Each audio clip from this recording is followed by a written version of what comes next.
Hi, I'm Steve Clemens, and I have a question.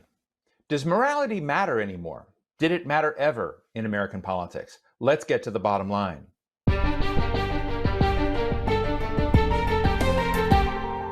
Since Election Day a few weeks ago, many American politicians have been talking about the need for the nation to heal. But the rift between people inside America is really deep, and there's frustration on both sides of that divide. Those who voted for Donald Trump and everything he stands for are wondering who's going to stand up for them now. And millions of voters on the Democratic side feel their hopes and aspirations could be dashed as well. Trump once told writer Bob Woodward that he wanted to bring out the rage in people. So are Americans doomed to be motivated and divided by fear and anger? And is there a way to really heal the nation? Today we speak with one of the most unique voices in American public life. Reverend William Barber II is the co-chair of the Poor People's Campaign, a national call for moral revival, a social justice movement that mobilizes the poor to be agents of social change. Reverend Barber, it's great to be with you today. What I'm hoping to get at in the important work that you are doing is the question of what that common ground could be as you think about healing the breach and addressing at the same time many of the core problems of the nation. What does that agenda look like? Well, Steve, first of all, thank you so much. And what is so interesting about that question that you just raised is that we actually have answers. Answers that are ancient as our Bible, answers that are as old as our Constitution and our deepest religious values. But the problem is, one of the first problem is, we begin all of our conversations, I think, with two mythologies that constantly keep us in division, maybe even three, in light of what you just quoted from Trump. One is the mythology that there is some grand place behind us, where everybody was unified. It is interesting to me that the Constitution begins with a confession that the reason we're writing the Constitution is to move towards a more perfect union, which is an admittance that we were not perfect behind us. It calls us to look forward, and to look backward only to do, as one of our great hymns says, to mend our every flaws. But instead, sometimes in politics, we start first talking about how to get back to these glorious days of American exceptionalism, and I think that is dangerous.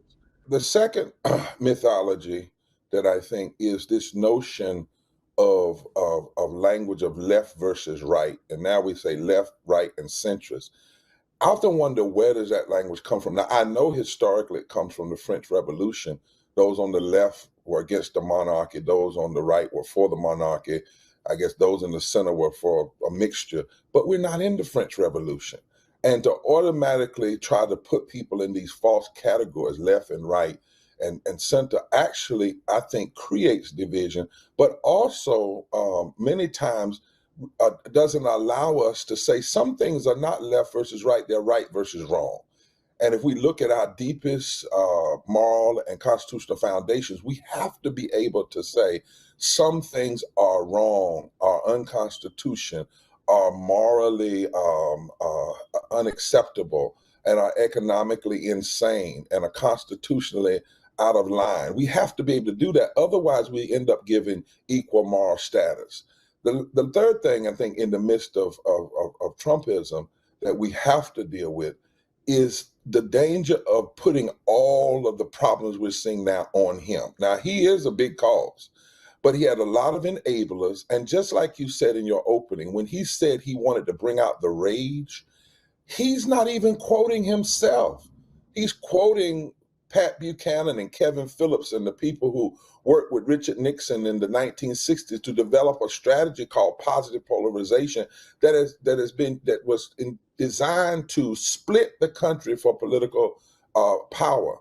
And it's been used by Republicans from Reagan to Nixon to even George the Bushes used it. And many of the politicians in the South. So we have to at least have some honest conversation first if we're going to have serious healing. There's a scripture in the Bible that says, only the truth will set you free. And we've got some truth telling that must be done in America so that we can at least have honest conversation about what healing needs to take place. Like you, President-elect Biden is not talking about left and right. He's not talking about division. He's talking about this is the time to come together. But I think you and I both know there are a lot of Americans that are not hearing those words in the same Yeah. way. Well, right. He says he's right when he says it's time to heal. And it's admirable that he would raise that in that way. I would caution a little bit. I know he says that people are not our enemies, they are Americans. But there are some people who are the adversaries of poor and low wealth people and Black people and moving forward in this country. If they are not adversaries, their policies are certainly adversarial to justice and to what we're called to be by our deepest constitutional values. And if their policies are adversarial, then the question is, are they adversarial or just their policies? Now, I understand what he's saying in the sense that you don't just have to go around saying they're evil and nobody can work with and they're beyond change. Even though we have to be realistic, there are some people that are totally committed. We know what happened, for instance, when Obama ran for office and won. There were people totally committed. We've watched what has happened in this Senate with not just Trump, but with the Senate. They're totally committed to in an adversarial way to being fair when it comes to Supreme Court justices. We look at a Mitch McConnell. He has refused to fix the Voting Rights Act for over 7 years. That's an politically adversarial position. He's refused to even let living wages come to the floor, even though we have 62 million Americans working for less than a living wage. And I would say, and as I have talked to people from Appalachia to Alabama, they see that as an adversarial position. They see it as a problem that the people are, in fact, not acting like quote unquote Americans when it comes to the least of these. And as Dr. King once said, they give socialism to the wealthy and then give rugged individualism to the poor and the least of these. And we have to recognize that politics is about fighting for things. It is about recognizing that I don't believe there's this so-called centrist viewpoint. Now, I would also say that to the president, because there are some trying to say, well, you need to be a centrist. Well, what is a center? How do you give people, what is the center of establishing justice? You give half the people justice? What is the center of providing for the common defense? You give half the people common defense or promoting the general welfare. So you give half the people the promotion of general welfare. In a sense, that's what we have now, and it leans more toward the greedy. Take, for instance, the first CARES Act. 84% of that money went to corporations and banks. It did not go to the people and the essential workers. And those who voted and forced that are adversarial. Now, I wouldn't call them evil or not, or I wouldn't say they're beyond transformation. I'm a preacher. I wouldn't say there isn't the possibility. But right now, we know that they have entrenched attitudes toward those who are being hurt the most before COVID and after COVID. So what I would say to the president-elect is you promised some things when you ran, and you promised to fight for some people. And we have seen what evil public policy can do over the last 4 years and how committed some people like Trump and McConnell are. They will do whatever they can with power. People need to see what good people will do with power, what good policy looks like. You said that you wanted $15 an hour. If you do that, that will heal the nation, because there's no healing of the soul of the nation that doesn't heal the body of the nation. You said you would expand health care. We need to fight for that in the first 50, not 100 days, first 50. You said that you would make sure essential workers had the sick leave and the unemployment and the rent forgiveness and mortgage forgiveness. They must see a president now that will fight for that. You said you would deal with systemic racism in terms of voting rights and police reform. That needs to happen in the first 50 to 100 days. People need to see now that there will be a true fighting for all Americans, if you will, all people. You said immigration reform was necessary. We would stop caging and losing children. We would properly address Native Americans and make sure that they have what has been promised to them as the original people. You must do that. And I think the president, lastly, must go into the places where people have been so lied to that they think a Democratic president and vice president are against them. Go to the South, go to Appalachia. Let them know that the current policies we have now are costing us $1 trillion of loss because of child poverty, $2.6 trillion in lost wages because of wage gaps. Then flip it over and show them if we expand healthcare, how many people will be helped, Black, brown, indigenous, white. How many people will be lifted if we pass living wages of every race, creed, color, and geography? Let the American people know what the cost of inequality is, as Joseph Stiglitz says. What is it costing us? And if people see their body, the body of the nation healed, then the soul of the nation will be healed. But it can't just be rhetoric, and it can't just be some spiritual kind of coming together that does not have a fleshy reality, that does not have an embodiment of the establishment of justice. Powerful. My question is, a lot of Americans who voted for Joe Biden were voting against Donald Trump, and they were voting for what they saw as a return to normal. And I know that normality is not something you think we can go back to, but I'd like to hear, for those people who do have that as their motivator in this moment, what cuts you think have to be made, what divisions have to be made to wake those folks up. So I think Jesus is pretty clear on the human condition. And Jesus was saying of his own ministry, you know, oftentimes people present Jesus as just being a nice guy who just loved people and got killed. No, he was killed because he threatened the empire, because his love and the kind of love connected to justice that lifted the poor, the least of these, all of those that have been rejected by the Roman power structure, those that Cicero called the dregs of the city. Jesus was around them. Jesus said to Caesars, "You're not God." Jesus said to the empire, "It is wrong to have a few people with wealth and the rest living in desperation," or what Jesus called the patokos in Greek, those who've been made poor by economic exploitation. He said that nations would be judged by how he treat the least of these. And that created division. That's what Jesus meant. He said that the gospel or the truth of God creates division. And what he meant by that is there has to be a division from truth and a lie. So when people say, for instance, in America, that we don't have the resources, but when COVID began, we saw $2 or $3 trillion immediately given to corporations, while people who are on the front lines still have not gotten what they need. There's a division. We can't accept that. There has to be a cutting asunder of that and exposing it for what it is. Every senator and congressperson, they get free health care. They get the best health care. We have to call that out. How can you get the best free health care with a public option paid for by the people? That's what I mean by public option. And then you don't want your constituencies to have the same thing. Truth and lies cannot exist together and be okay. And that's what Jesus was saying, that there are times there has to be a division. And the truth of the matter is we just came through an election. What is an election about? It is a division of visions. One group presents their vision for the country, another group presents their vision, and then the people decide. Now, I do think a lot of people voted against Trump, but that's not a small thing. That is major, to reject Trumpism and to reject all that is connected to and the extremism and the division that's gone on, because Trump did not create it himself. He is an American, and he was created out of the American reality, at least part of it.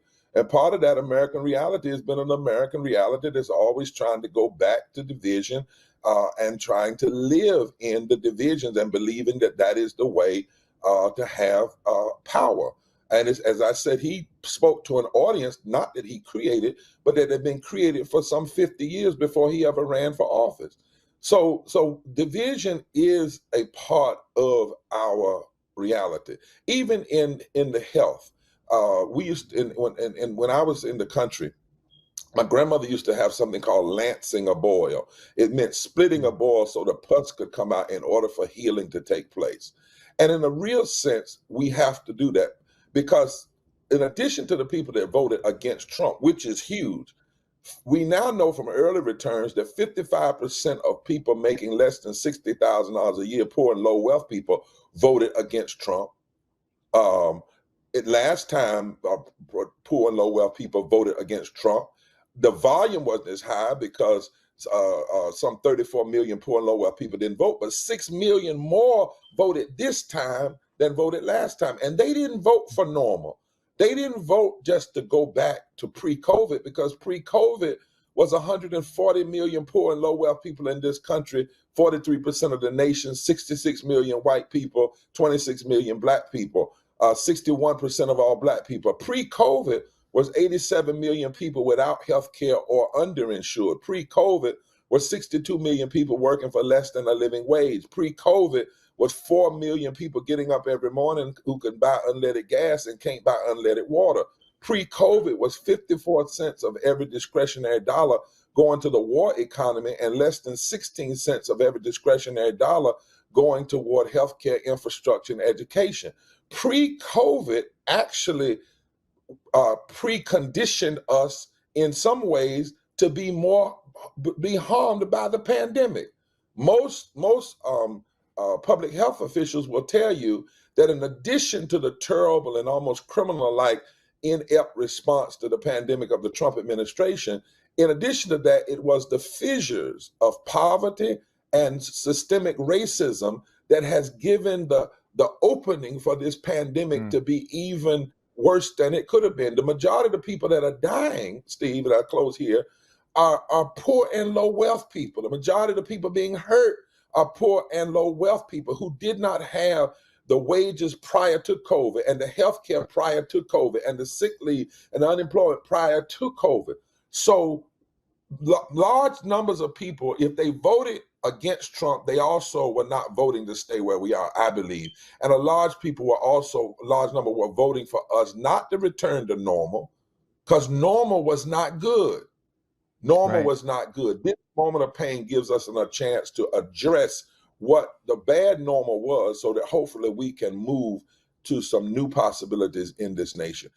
Why has the Republican Party been able to have such almost a monopoly on evangelical Christians? That's a long conversation, Steve. And it traces Can you give all us the the way executive back. highlights? Okay, let me give you the executive branch. These are not new struggles. You know, we started out in this country saying women couldn't vote and white men who didn't have land couldn't vote and black people couldn't vote and black people were 3/5 of a person and Native Americans could be exterminated. All of those evils, people found ways to misinterpret and engage in theological malpractice to support what they were doing. You know, I often tell people that economics used to not be a branch of thinking unto itself. It was a part of moral philosophy. But it's hard to have economics as a part of moral philosophy and then also have slavery and know that morally speaking, you cannot, support slavery. Our deepest religious values just doesn't do that. But we've had this problem in America with twisting the scriptures, slave master religion. The religious people that stood against were paid by corporations to stand against the New Deal and call Franklin Delano Roosevelt a socialist. The religionists who undergirded the Klan, the religionists who stood against Dr. King. And when I say, Steve, religionists, notice I'm not saying Christian.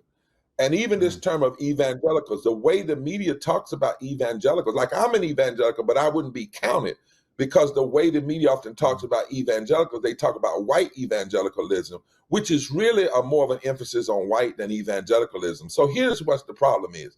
It's just like the Constitution. A lot of people will say they have a religious perspective, but they can't line it up with scripture. They can't line it up with the teachings of Jesus or the teaching of the prophet. They are right when it is a religious perspective, but it's their religion. It's not the religion of Christianity. It's not the religion of Judaism. And just like when they say they have a constitutional position, but when you read the Constitution, it doesn't sound anything like what they're talking about. So we have a lot of people, and I have to say this as a trained theologian, perpetrating a fraud, engaging in modern day heresy.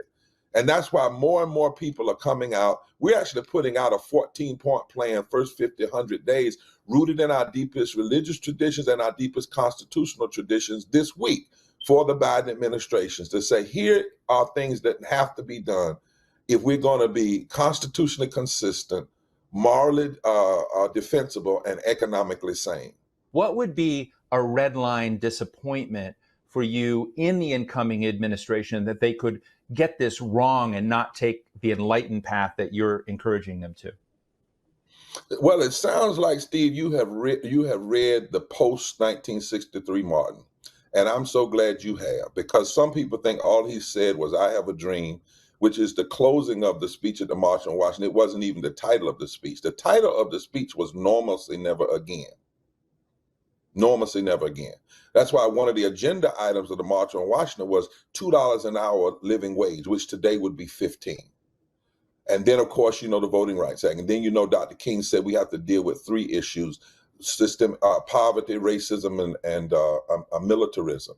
And it wasn't just Dr. King. It was the welfare rights workers, the women who pushed him to do the Poor People's Campaign. So what he said then is just as true now. And it's what Jesus was saying about, "I've not come to bring peace but a sword." The worst thing the Biden administration or any administration could do, I believe, is to settle on what the Pope called recently in his encyclical, the magic formulas of neoliberalism and trickle-down economics, which don't work because they don't lift from the bottom. And centrism doesn't do it. And moderate, I agree with him. Those, Dr. King, those that are now talking about, now that we've won, we've got to find some centrist way. We can't really push for health care for all. We may have to slow down on $15 an hour. Well, for Black people, it took us from 0 to 400 years to get to 725. We started out making nothing in slavery, now 725. We'd have to wait another 400 years to get to 15 at that rate. That just doesn't make sense. What we need to do now is take the Constitution of these United States that says the first goal of a government is to establish justice. And the second is then a domestic tranquility. In other words, you can't get to domestic tranquility without beginning with the establishment of justice. And every policy ought to be examined under the lens of the Constitution. Does this policy establish justice? Not is it left, not is it right, not is it centrist, Right. but does it establish justice for those who are hurting the most? And they're hurting not because they're immoral, but because of the failure of public policy over and over and over and over again. If we don't do this, even the Fed chairman recently said, we're not going to get the economy back that we had. We know that Wall Street doesn't measure back street and dirt roads and side roads. We cannot exist as a democracy, a genuine democracy, with nearly 50% of the people living in poverty and low wealth. 8 million have been added since May. I would say to President Biden, elect Biden, and Kamala, Vice President-elect Kamala Harris, first thing you do is do exactly what you said. Do not listen to those who tell you to slow down. This is an FDR moment. This is a third Reconstruction moment. People are dying. Poor and low wealth people are dying. If you want to heal the nation, heal the body. And don't have an agenda of doing it for just a few or just enough that some people can be comfortable with. Because those that will only be comfortable with a few, the truth is they would be comfortable with things being as they are. Right. And that is unacceptable. Dr. William J. Barber II, thank you so much for your candor today, and we look forward to seeing what you roll out, the 14-point plan and other plans that you have to help give counsel to this new administration coming in. Thanks for joining us today. Thank you so much. And your listeners can go to www.poorpeoplescampaign.org or www.breachrepairers.org. So what's the bottom line? It's hard not to be moved by the powerful moral appeals of Reverend Barber. The spotlight is on America now, and the world is watching. Will America come out of this divided and nasty place stronger and fairer and more just, and restore its place in the world as the so-called beacon on the hill? My guest believes the breach can be and should be healed. that people in the richest nation in the world shouldn't have to struggle to make ends meet. But that has been a long struggle, and it's ongoing. The election of Joe Biden and Kamala Harris is one opportunity to begin to move on a new course.